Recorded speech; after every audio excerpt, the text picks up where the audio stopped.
started drinking smaller coffees now so that I can have more. Okay, I think we are live.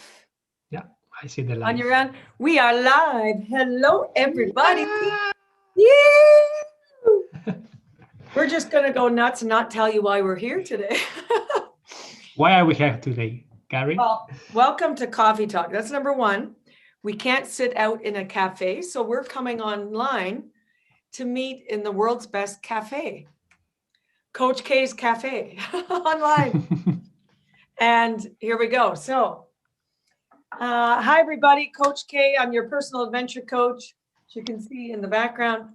And I'm so pumped and excited today for bringing on this guest. And the great thing about this guest is he lives in my hometown. This is Emilio Jose Garcia. He lives in Kitchener Waterloo. Yes. Kitchener. Yes.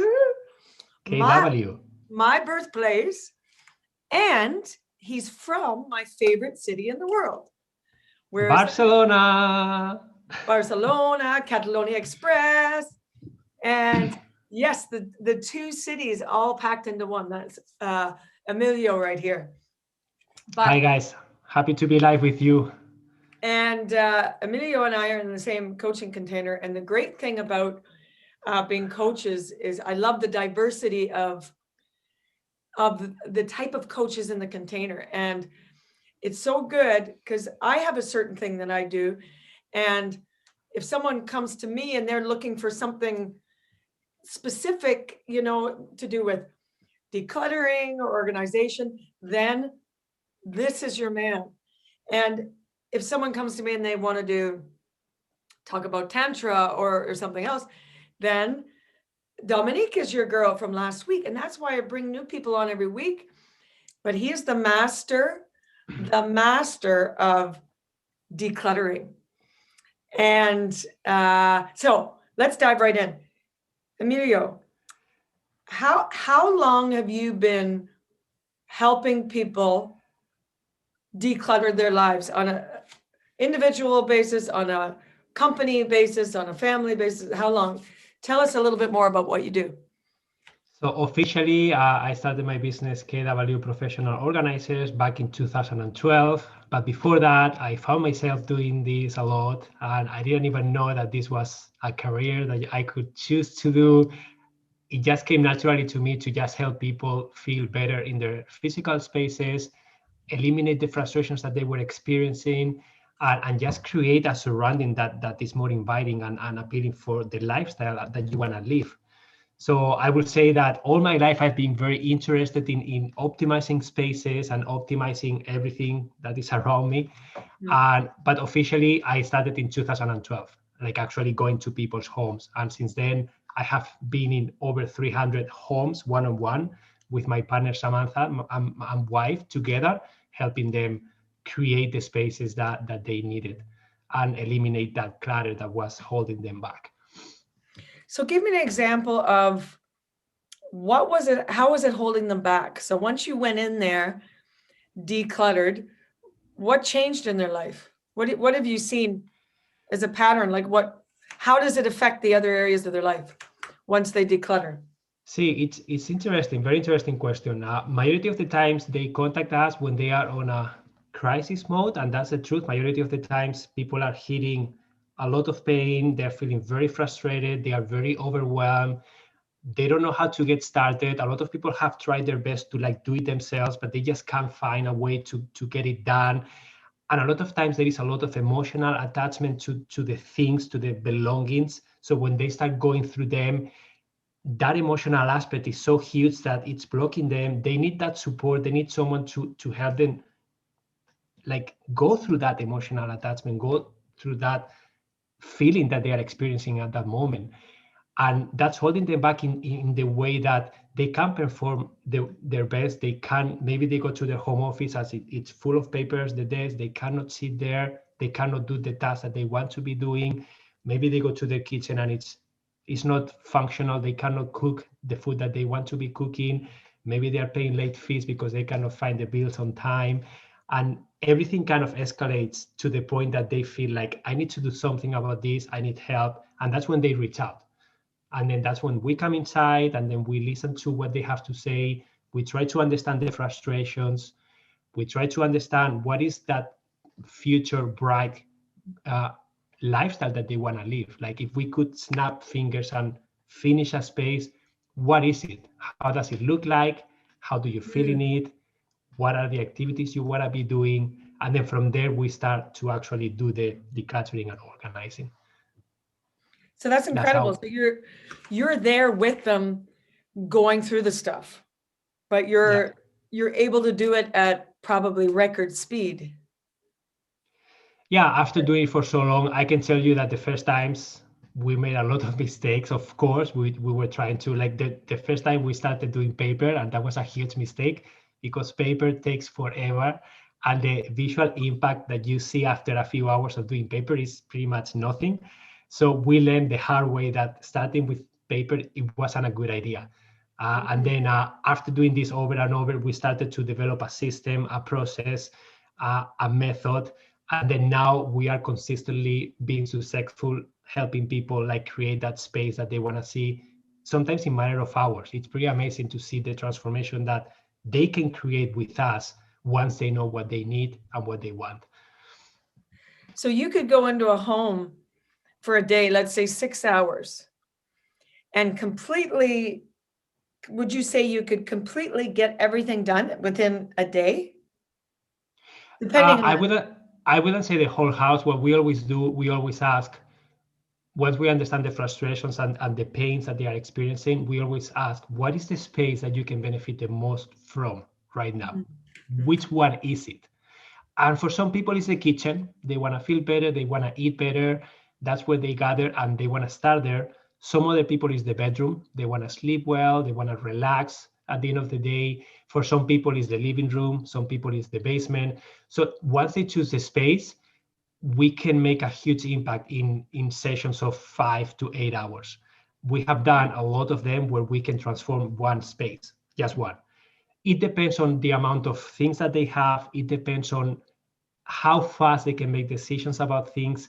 So the truth is that they need to be ready for this. They need to be ready for the change, and they need to be willing to make those decisions and to get a little bit uncomfortable to make sure that they get that end result.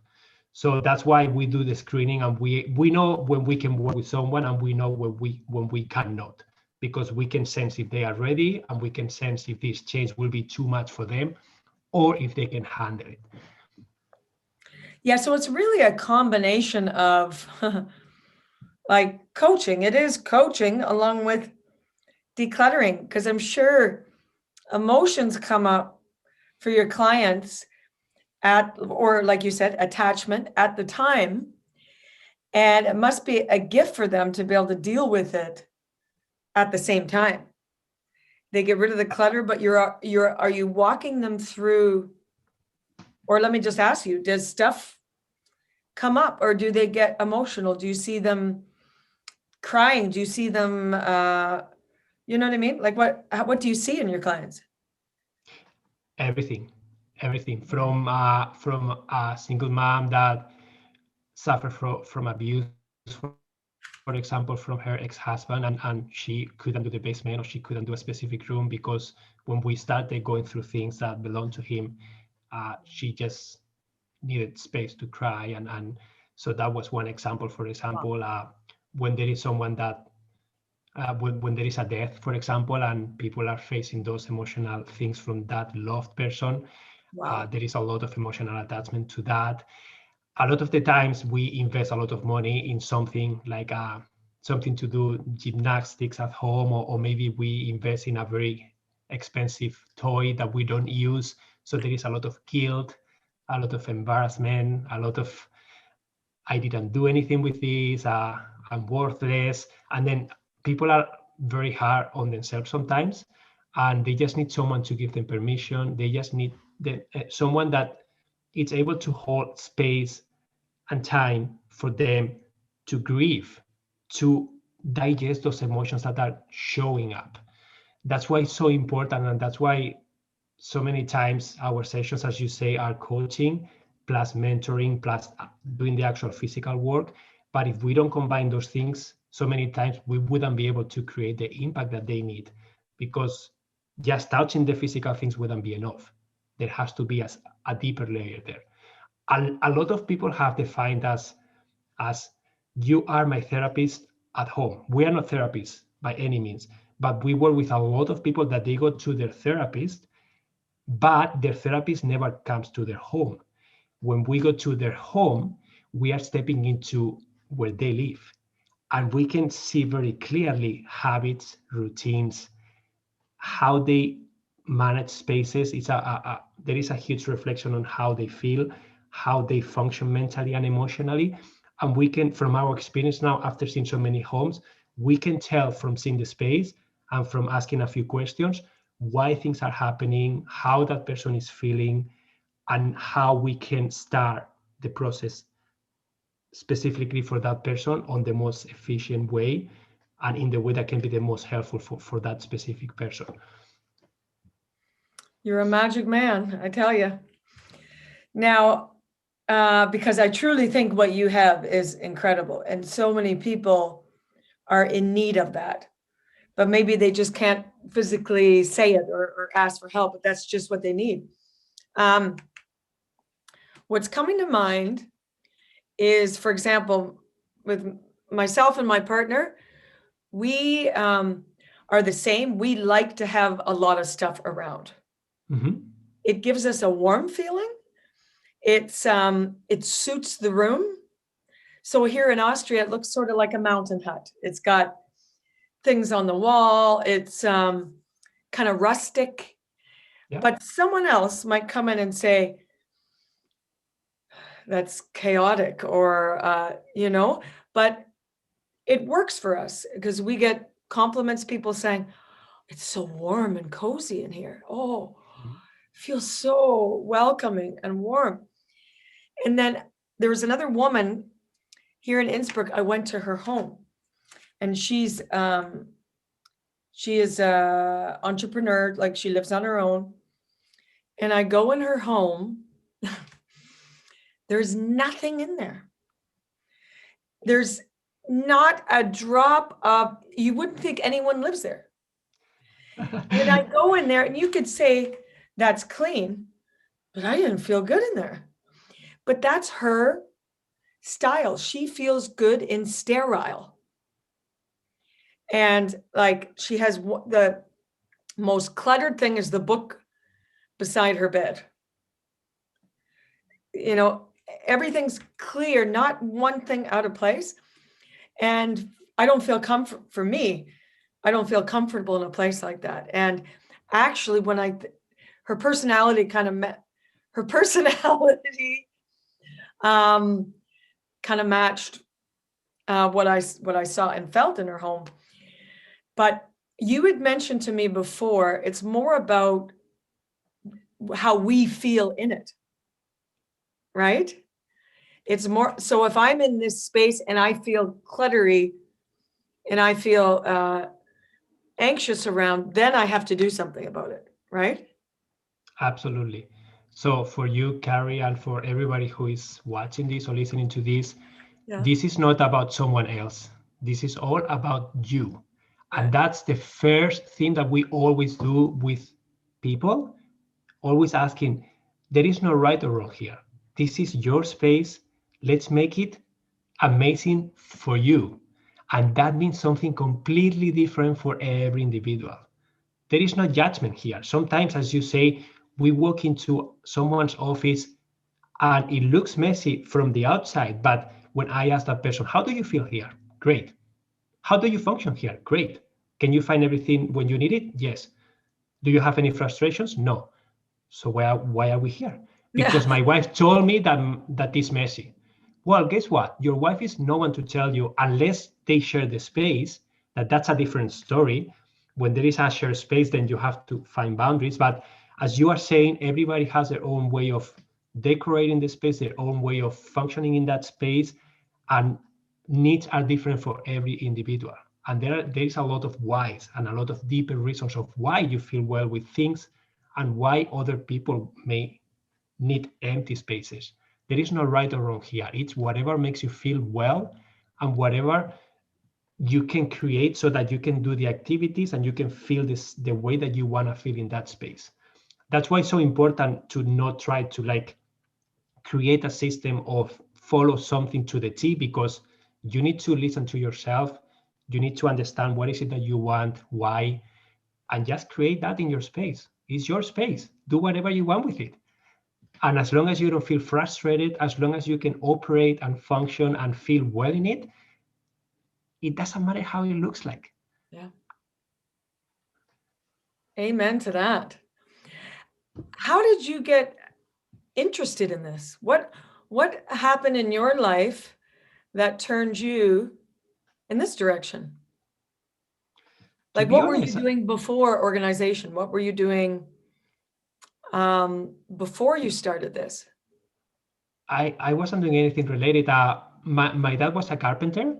Mm-hmm. So we did a lot of renovations, and I saw myself very excited when I was able to create things like shelves and to optimize the space physically by adding like new homes, new spaces to hold the things that people needed in the most efficient way.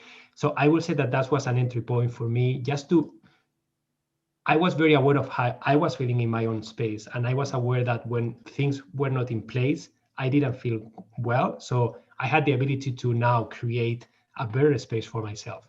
And then I started doing that for family members. I started doing that for friends. And just seeing someone suffering, seeing someone like being frustrated. And then if I had the ability and the skills to like help them, I always felt compelled to do it, right? And I had the tools, I had the skills. Let's just make this better. What do you need? You like books? Let's just create a bookshelf here for you. Or let's just, so that started like that. And then I was traveling around the world for like 4 years, and I was doing couch surfing. That's basically people open their homes and you can stay for free. And it's like an exchange, a cultural exchange. We cook together, we explore the city together, we have great conversations. And I found myself like several times, actually, I was giving back by helping them declutter and organize their spaces. Oh, I love that story. I love that. I didn't know that was a thing, right? But I was just doing it. It just flew through me. I don't know why. I just felt compelled to do it and to just make the space better. And then when I left, I felt really well. And that person was so happy. So when I arrived to Canada, I started offering the physical aspect, like making the space better, installing things, helping people move into new places and finishing all the touches that they couldn't do, like hanging curtains, stuff like that, right? And then the more houses I went into, I started to notice that a lot of people had a lot of stuff that didn't make sense in places that didn't make sense. And I was noticing that people were anxious, a little bit stressed. And then my partner and I started to talk like, I think there is a theme going on here that we didn't know it was so common, right? So we started helping a couple of people and then started sharing those stories that you can find them on my YouTube channel and on our blog. And then you can see the before, the after. And then once we started sharing, like a lot of people started to contact us because they saw themselves reflected in that. It's like, I am feeling overwhelmed. I have a lot of shit that I don't need. That's how they define it. I need to clean up my garage. I need to like streamline my life. I need to. So they started to like send us messages with what was bothering them. And you can find that in the About Us page, we kind of put a few of the things that they told us. And it's the common theme from hundreds of people who reached out. And that's their words, how they feel. I feel overwhelmed. I want to create the home that I deserve. I am tired of wasting time looking for things. I want to move on with important things in life. So many things that it's like, wow, like there is a theme here and we tapped into something. And this is not just one demographic. This is like, we work with people from all over the place, people who are very successful, who have their own companies, and they are a little bit embarrassed that they need this kind of help, but they didn't have maybe in their lives when they were growing up, a role model to teach them how to do these things, the basics of life, maintaining your space, maintaining your time, maintaining your finances, your wellness and your meal planning. Those are the basics that we all have to deal with. So many people didn't have the opportunity to learn those things, right? and they feel that they should know how to do those things, but they just can't do them. And they are so hard on themselves because they feel that I should know how to do this is ridiculous, but they feel a lot of shame. But by seeing those client stories, by people that we work with being vulnerable and allowing us to share their story and content, a lot of people resonated with that, and a lot of people say, hey, I need help too, and I'm happy to step in and get the help that I need because I can't do it myself. Wow. If you were to give, so a typical situation, if you were to give, because I know in this time, you're probably considering doing this now online, Yeah, like absolutely. and you can still do a good job through online decluttering a home, even not being there, correct? Absolutely. And we created online courses like 4 years ago. And I can tell you that we have almost 10,000 students in over 130 countries. One of the best-selling course that we have is called How to Declutter and Organize Any Space. And that's the best seller in all those countries, and countries that I can't even pronounce. People are taking that content. So that proves that this is something international. This is something that is happening worldwide. A lot of people are struggling with those things. A lot of people are seeking for information, for tips, for education. Marie Kondo is a great example. She wrote a few books and she sold millions and millions of copies in all countries around the world. And she's one of the biggest advocates for our industry in showing people how important it is to become aware of how your home is a basic human need. It is a basic human need, and if you don't feel well in it, it's going to affect your mental health, your emotional health, and your well-being. Emilio, what would be 2 tips you could give to people that are kind of in a mountain of, for example, they feel themselves procrastinating on doing any of that other stuff? What are 2 tips that you can give for people to at least start? At least this is even prior to when they would start working with you, but just how can they feel better right now? Like, I'm amongst all this here. What can I do to ground myself now and at least take 1 step forward? The entry point that is the easiest one is always becoming aware of your frustrations. When are you feeling frustrated? When? What are you doing? In what space? What's going on? That's going to help you understand where to get started, because that's going to look different for everybody. We always ask about frustrations because for some people, frustrations is, I hate going to the kitchen, trying to cook and not being able to find things. Guess what? If they share that with me, and I ask frustrations in general in your entire home, and that's what came out for them, guess where we are gonna get started, right? And the process always looks the same. The first thing that we do is define, what do you love about that space and what do you hate about that space? What's causing you the frustrations? That's the first thing, becoming aware of that. The second one is trying to visualize and define, what is it that you want to see? Like, try to close your eyes and define, how does it look like if it's finished? How do you feel? What are you doing in that space? What activities? And then the third step is decluttering. You need to, once you have that clarity in mind of what you want to create, you need to declutter. And this is the biggest mistake that people do. They don't declutter. They start organizing. They start trying to find homes for the things that they don't need, things that is not serving them, things that are not facilitating the lifestyle that they decided they wanted to have. That's why we always start by there. And then when we declutter with them, always ask yourself, pick an item and say, what is this for? Is this helping me create the lifestyle that I just said I wanted? Is this helping me facilitate the activities that I just said I wanted to do here? And if it's a no, you have to let it go, or you have to put it somewhere else. It doesn't belong there. So the decluttering first, always first. and then the organizing happens after. So those are the steps that I recommend everybody to follow. And this is coming after me helping over 300 people one-on-one. And guess, trust me, I have tried different approaches and I haven't been as successful as using always this recipe, because it's not about me. It's not about what I want to see. It's not about what I want to create or what I feel is good for them. It's about extracting from them what they want, Yeah. giving them the ownership of deciding that, and then holding their hands through the process of creating that. That's beautifully said. Honoring what they want to create, and It's then all holding about the them. space. Exactly. So it's not you saying this and this and this. It's you helping, you being the space that they can say what they want. Right? Yeah, exactly. For example, one quick example of a person I helped, a woman I helped about with her clothes. She was struggling for over 2 years, 2 full years, having a bedroom that was cluttered with things, and she tried her best, but she couldn't get it organized, and it was affecting her mental health because every time she went to rest, to sleep, to disconnect from the day, she couldn't, because she was sitting on her bed looking around, and it was a constant reminder of things to do, things to deal with, chaos around her, and she was suffering. She couldn't sleep.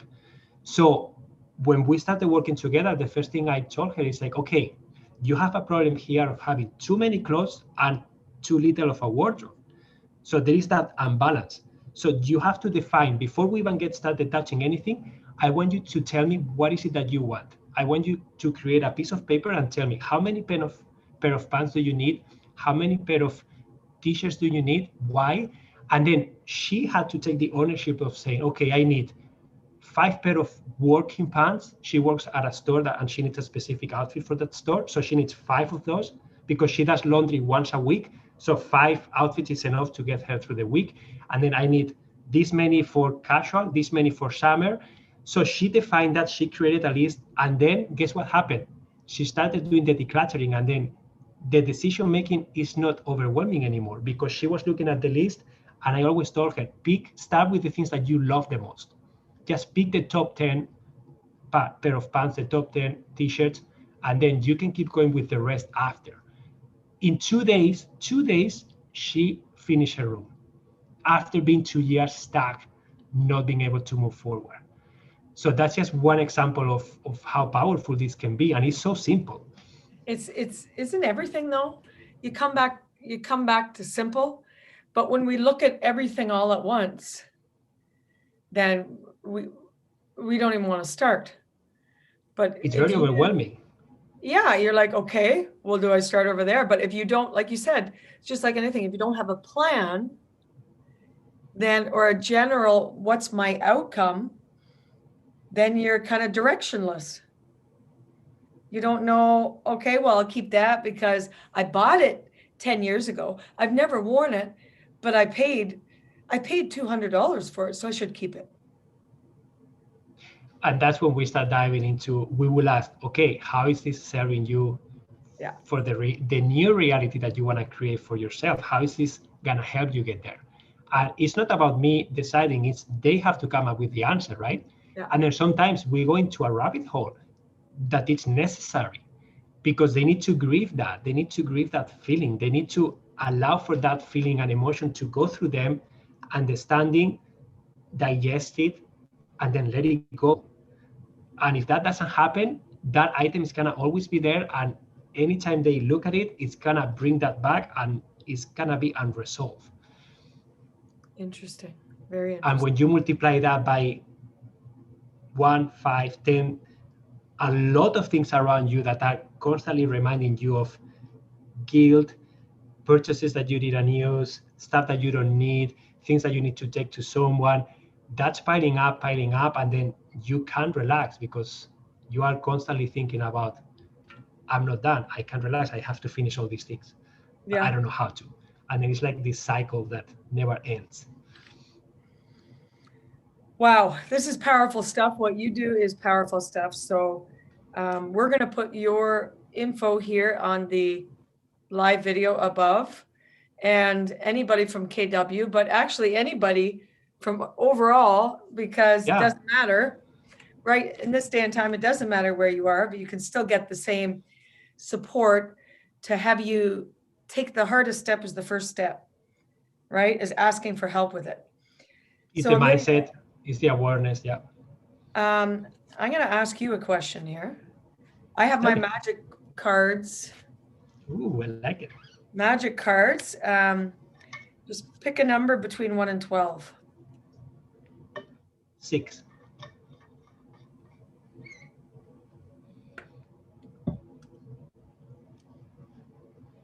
Okay. How do you hope to leave your mark on the world? How do I hope to leave? How do you hope to leave your mark on the world?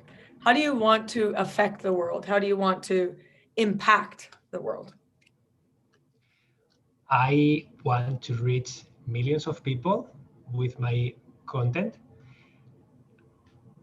And that content is going to come in the form of online courses, books, and just stuff that when I leave this planet, it's going to be still there.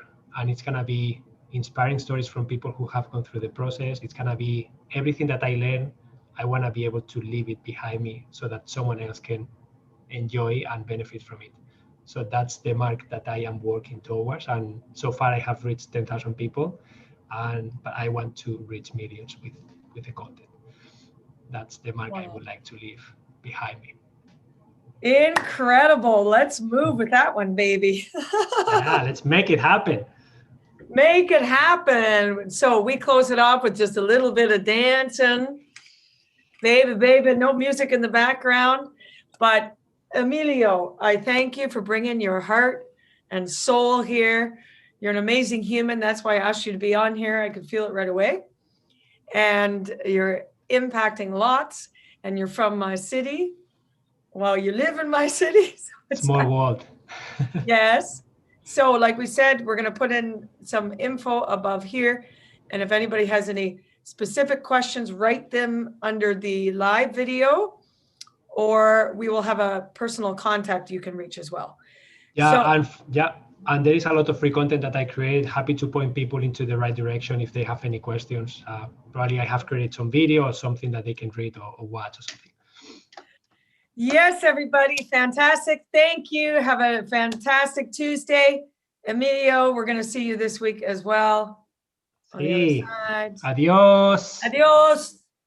Adios. Bye, everybody.